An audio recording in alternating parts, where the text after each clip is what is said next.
Phone tapping జరిగిందనేది వాస్తవమేనని AP Congress రాష్ట్ర అధ్యక్షురాలు షర్మిల అన్నారు. తన ఫోన్, తన భర్త ఫోన్, తన దగ్గరి వాళ్ళ ఫోన్ ట్యాప్ చేశారని వెల్లడించారు. మరింత సమాచారం మా ప్రతినిధి కుర్మరాజును అడిగి తెలుసుకుందాం. కుర్మరాజు, ఫోన్ ట్యాపింగ్ పై షర్మిల చేసిన వ్యాఖ్యలపై మరింత సమాచారం చెప్పండి. షర్మిల ఒక 3 రోజుల పర్యటన కోసం ఉత్తరాంధ్రకు వచ్చారు. కొద్దిసేపటి క్రితం విశాఖ విమానాశ్రయంలో ఆమె మీడియాతో మాట్లాడడం జరిగింది. ఎందుకంటే ఇక్కడ మీడియాతో ప్రధానంగా ఈ ఫోన్ ట్యాపింగ్ గురించి ఆమె చాలా చాలా స్పష్టమైన అంశాలన్నింటినీ ప్రకటించడం జరిగింది. అప్పటి ఆంధ్రప్రదేశ్ తెలంగాణ రాష్ట్ర ముఖ్యమంత్రులు ఇద్దరు కలిపి నా ఫోన్లు మొత్తం ట్యాప్ చేశారు. నేను నా ప్రతి క్షణం నా ఫోన్ మీద నిఘా పెట్టి మొత్తం ట్యాపింగ్ చేశారు. నేను దీనిపైన నేను ఎక్కడికి వచ్చి సాక్ష్యం చెప్పమన్నా చెప్పడానికి నేను సిద్ధంగా ఉన్నాను అనేసేమో ఆమె స్పష్టం చేశారు. అలాగే ఈ ఫోన్ ట్యాపింగ్ నా ఫోన్ ఒక్కటే కాదు, నా భర్త ఫోను, అలాగే నా సన్నిహితులు వాళ్ళందరి ఫోన్లు కూడాను ట్యాప్ చేశారు. ఆ ట్యాప్ చేసిన విషయాలన్నింటినీ కూడాను నా ఆడియో ఒకసారి తెచ్చి నాకే వినిపించారని కూడా ఆమె స్పష్టం చేయడం జరిగింది. అయితే ఈ 2 రాష్ట్రాల మధ్య కూడా రక్త సంబంధం, 2 రాష్ట్రాల ముఖ్యమంత్రుల మధ్య రక్త సంబంధం ఆ రక్త సంబంధం కూడా చిన్నబోయింది. దీన్ని కూడా కాదని వాళ్ళు ఈ రకంగా నా ఫోన్ ట్యాప్ చేశారు. తెలంగాణలో పార్టీ బలపడకుండా ఏం చర్యలు చేసుకోవాలి, అన్ని అంశాలని కూడా ఈ ఫోన్ ట్యాపింగ్ ఆధారంగా వాళ్ళు స్కెచ్ చేయడం జరిగిందనేసేమో ఆమె స్పష్టంగా చెప్పడం జరిగింది. దీనిపైన ఈ మొత్తం అన్ని అంశాలని, ఈ వైవి సుబ్బారెడ్డి చెప్పిన అంశాలను కూడాను ఆమె ప్రత్యేకంగా వివరించడం జరిగింది.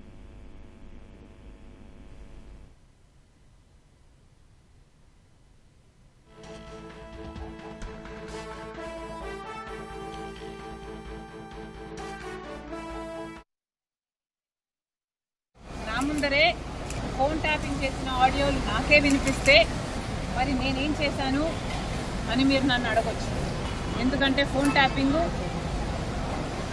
అన్ఎథికలే కాదు, ఇల్లీగల్ కూడా.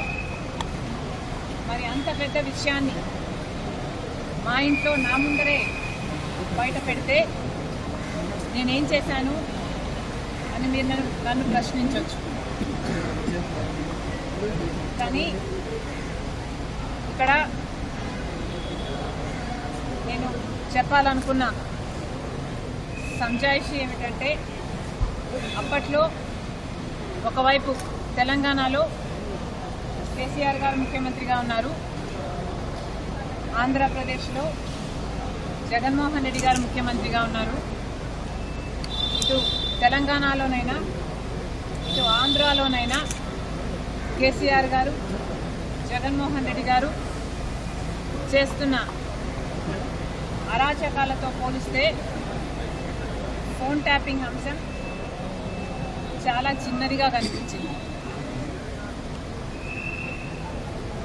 ఒకవైపు జగన్మోహన్ రెడ్డి గారికి నేను తోడబుట్టిన చెల్లెలిని, ఆ విషయం కూడా మర్చిపోయి, రాజశేఖర రెడ్డి గారి బిడ్డనని మర్చిపోయి, జగన్మోహన్ రెడ్డి గారు నేను రాజకీయంగా ఆర్థికంగా ఎదగకూడదు అన్న ఉద్దేశంలో నన్ను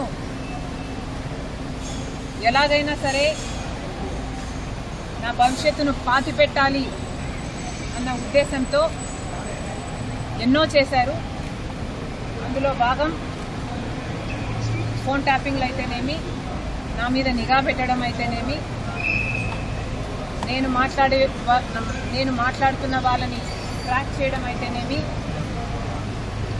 నాకు రాజకీయంగా బలమయ్యే వాళ్ళని లేక నాకు సపోర్ట్ చేసే వాళ్ళని బెదిరించడం అయితేనేమి, ఇలాంటివి ఎన్నో చేశారు. అందులో భాగంగానే ఈ ఫోన్ ట్యాపింగ్ కూడా చేశారు. జగన్మోహన్ రెడ్డి గారు నా మీద చేసిన అత్యాచారాలలో ఫోన్ ట్యాపింగ్ అనేది చాలా చిన్నది. అసలు నేను ఊపిరి తీసుకోవడమే కష్టం చేశారు జగన్మోహన్ రెడ్డి గారు. కనుక ఆ రోజుల్లో నేను తెలంగాణలో పొలిటికల్ అరీనాలో ఉన్న కేసీఆర్కి వ్యతిరేకంగా పోరాటం చేస్తున్న జగన్మోహన్ రెడ్డి గారికి ఏ సంబంధం లేనప్పటికీ నన్ను తొక్కేయాలి అనే గట్టి ప్రయత్నం చేస్తున్నాడు. ఇంతమంది ఇన్ని ఫోర్సెస్తో పోరాటం చేయడం వాస్తవానికి నాకు చాలా కష్టంగా ఉండింది. Therefore, I could not fight every battle. I had to choose which battle to fight, and our time low, I could not afford to fight this phone tapping issue. నేను ఏ పోరాటాలు చేయాలి అన్నది నా సర్వైవల్ కోసం నేను పోరాటాలు చేస్తున్నా.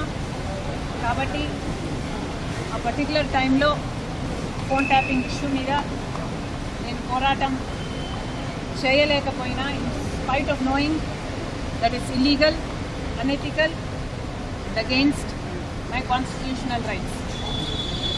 కానీ ఇప్పుడు నేను చెప్తున్నాను, ఫోన్ ట్యాపింగ్ జరిగిన మాట వాస్తవం, ముమ్మాటికి నిజం. ఈ కాన్వర్సేషను సుబ్బారెడ్డి గారు వైసీపీ నాకు సొంతంగా వినిపించింది.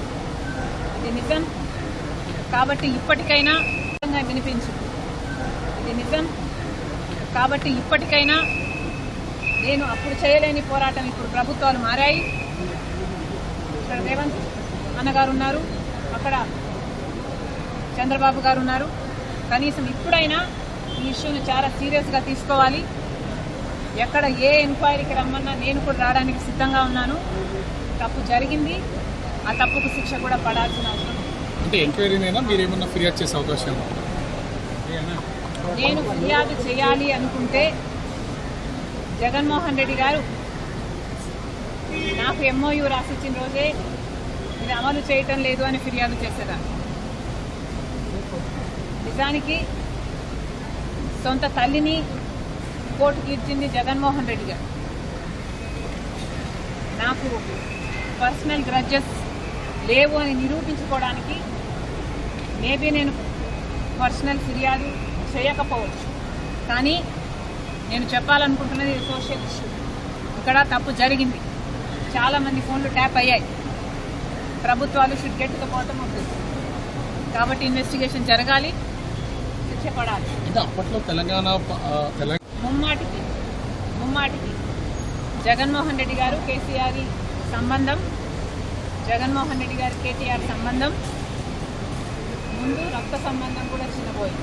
ఉన్నత స్థాయి పోలీసు అధికారులే కాదు, ఏ లెవెల్లో ఏ బెదిరింపులు, ఏ ఒత్తిళ్లు చేయాలో అన్నీ చేశాడు జగన్మోహన్